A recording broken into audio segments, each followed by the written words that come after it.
The ER-SGS20KMY is really cool because it has presets to make it even more convenient for you. But today, we are reheating up a pizza.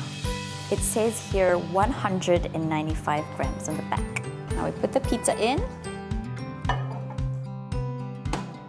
Our pizza is 195 grams, so we gotta go 100, 200, the closest. And then click start. So that's about 7 minutes that you have to wait for a 200 gram pizza. And it's done! It smells so good! And you have yourself a yummy, yummy pizza. Ooh. And then now, we see the cheesy goodness. And you're ready to eat! Enjoy!